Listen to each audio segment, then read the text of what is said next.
Breaking news, dua petinggi Arab Saudi dan Pakistan baru saja bertemu pada 17 September 2025. Putra mahkota Saudi Muhammad bin Salman dan Perdana Menteri Pakistan Shehbaz Sharif menandatangani perjanjian pertahanan bersama strategis atau SMDA yang menimbulkan pergolakan besar di Timur Tengah. Perjanjian tersebut menyatakan bahwa jika satu negaranya diserang, itu seperti menyerang keduanya. Mirip dengan pasal 5 NATO bukan? Ini bukan sekadar perjanjian sederhana. Ini adalah langkah cerdas yang dapat mendekatkan negara-negara Islam sekaligus memicu kekhawatiran besar tentang penyebaran nuklir dari Iran ke Israel. Pakistan telah memulai tren di antara negara-negara sejawatnya, seperti yang dilakukan AS selama ini, menyewakan bom nuklir. Pakistan memiliki senjata nuklir sekitar 170 unit yang telah diinginkan Arab Saudi selama bertahun-tahun dan sepertinya tidak akan pernah didapatkannya meskipun dari sekutu dekatnya Amerika Serikat. Selama lebih dari 50 tahun, Arab Saudi dan Pakistan telah menjadi sekutu dekat. Arab Saudi telah menggelontorkan lebih dari 30 miliar US dollar sejak tahun 1980-an untuk membantu Pakistan dalam hal militer dan ekonomi.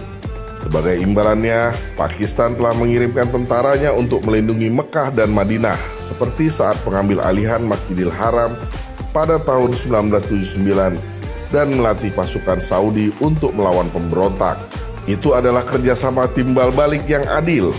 Pakistan yang terjepit di antara India yang besar dan Afghanistan yang bermasalah membutuhkan uang untuk membangun program nuklirnya setelah kehilangan separuh wilayahnya pada tahun 1971. Arab Saudi yang dikelilingi oleh musuh dan saingannya menginginkan mitra Sunni yang kuat. Sebenarnya dulu pada tahun 1970-an, Saudi sudah pernah membantu Pakistan secara finansial terkait program senjata nuklir mereka. Kesepakatannya pada saat itu adalah Pakistan akan berbagi bom nuklir dengan Saudi jika ada bahaya besar yang mengancam negara tersebut. Namun, dalam beberapa tahun terakhir, keadaannya banyak berubah sejak negara api menyerang. Pemimpin muda Arab Saudi MBS mencoba berdamai dengan Iran dan bahkan membicarakan kesepakatan dengan Israel.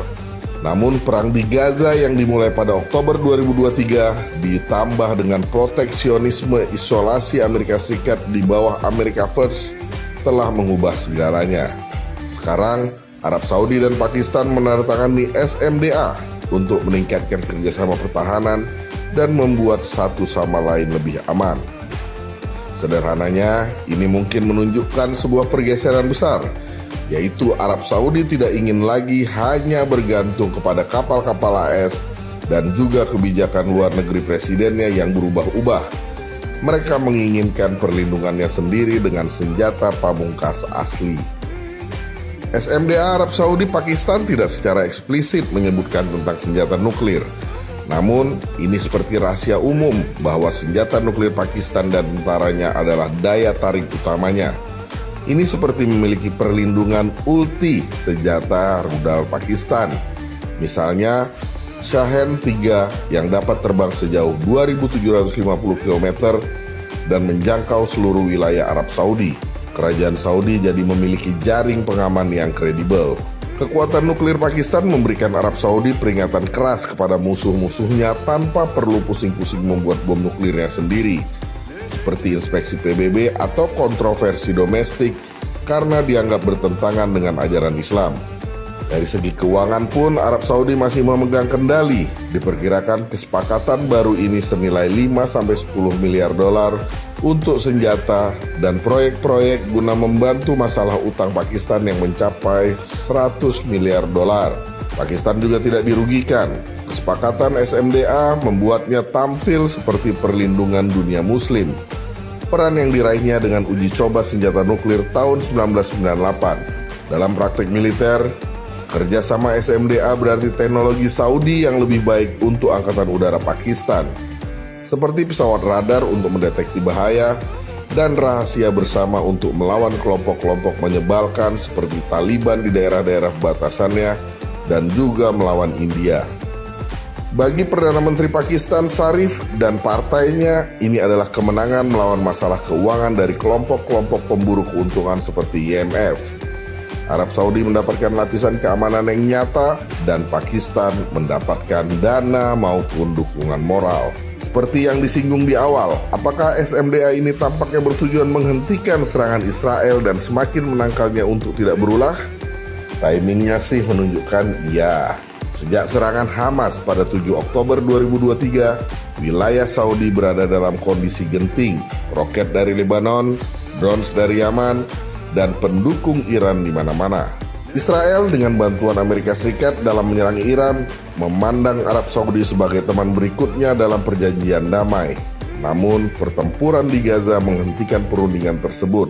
Selain Saudi tetap setia menuntut pendirian negara Palestina terlebih dahulu. Perjanjian Arab Saudi dengan Pakistan mengirimkan pesan yang jelas kepada dunia. Kami mencari kawan lain selain Amerika dan Israel. Secara teori, rudal Pakistan dapat mencapai situs nuklir Israel meskipun jaraknya agak jauh, sehingga menambah bobot penangkalan yang nyata. Menteri Pertahanan Saudi mengatakan setelah penandatanganan SMDA, Pakistan dan Arab Saudi selalu bersatu melawan penyerang manapun. Tren ini bisa saja menyebar ke negara-negara muslim lainnya untuk kedepannya. Akankah lebih banyak negara non-blok bergabung dengan Pakistan untuk perlindungan atau pencegahan semacam itu? Tanda-tandanya sih menunjukkan iya, meskipun kelihatannya tidak merata atau tidak eksplisit. Ada Turki dengan pemimpinnya yang kuat dan rudal buatan sendiri. Mesir yang dulu gagasannya untuk membentuk kelompok pertahanan Arab pernah diabaikan. Yordania dan Uni Emirat Arab juga mungkin akan mengamatinya secara sesama.